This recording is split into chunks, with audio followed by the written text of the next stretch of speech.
ఆధునిక టెలిస్కోపులు లేవు, నాసా లాంటి అంతరిక్ష సంస్థలు లేవు. కానీ భూమికి సూర్యుడికి మధ్య ఉన్న దూరాన్ని ఒక సాధువు 16వ శతాబ్దంలోనే కిలోమీటర్లతో పాటు ఎలా చెప్పగలిగారు?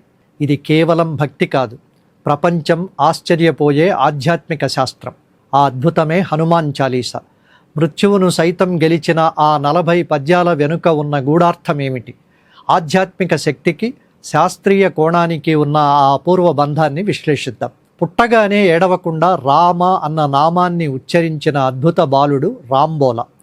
ఆకలితో అలమటిస్తూ అనాథగా ఉంటే గురువు నరహరిదాస్ చేరదీయడంతో తులసీదాసుగా మారాడు ఆ రాంబోల. భార్య రత్నావళి అన్న ఒక్క మాట ఆయనలో వైరాగ్యాన్ని రగిల్చి రామ భక్తి సామ్రాజ్యానికి ధృవతారం చేసింది. దేవతల భాషగా పేరు పొందిన సంస్కృతంలో కాకుండా సామాన్యుడికి దైవాన్ని చేర్చాలనే సంకల్పంతో ఆయన అవధి భాషను ఎంచుకున్నాడు. ఆ నిర్ణయమే ప్రతి ఇంటిని ఒక దేవాలయంగా మార్చింది. ఆయన రాసిన హనుమాన్ బాహుక్ ఇప్పటికీ అనారోగ్యాన్ని పారదోలే మహా ఔషధంగా భక్తులు నమ్ముతారు. హనుమాన్ చాలీసాలోని ప్రతి పద్యం ఒక శక్తి కేంద్రం. ముఖ్యంగా యుగ సహస్ర యోజన పరభాను అనే పంక్తిలో సూర్యుడి దూరాన్ని తులసీదాస్ అత్యంత ఖచ్చితంగా లెక్కగట్టాడు. ఆశ్చర్యకరంగా ఆధునిక నాసా శాస్త్రవేత్తలు లెక్కించిన దూరం కూడా ఇదే. టెలిస్కోపులు లేని కాలంలో ఇది కేవలం యోగ దృష్టితోనే సాధ్యమయ్యింది.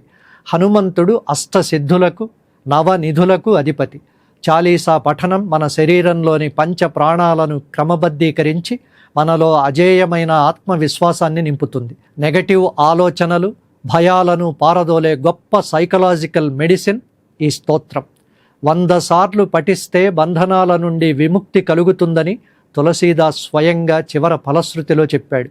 హనుమాన్ చాలీసా కేవలం ఒక స్తోత్రం కాదు, అది మనకు రక్షా కవచం. ఆ ఆంజనేయ స్వామి ఆశీస్సులు మీ అందరిపై ఉండాలని కోరుకుంటూ జై శ్రీరామ్, జై హనుమాన్. దీనికి సంబంధించిన పూర్తి వివరాలతో లాంగ్ వీడియో లింక్ కింద ఉంది, చూడగలరు. ముగించే ముందు ఒక ముఖ్యమైన మాట. మహతి భక్తి దాత్రి టీవీ వీడియోలకు మిలియన్లలో వ్యూస్ వస్తున్నందుకు సంతోషం. అందుకు ప్రేక్షకులకు మనస్ఫూర్తిగా కృతజ్ఞతలు.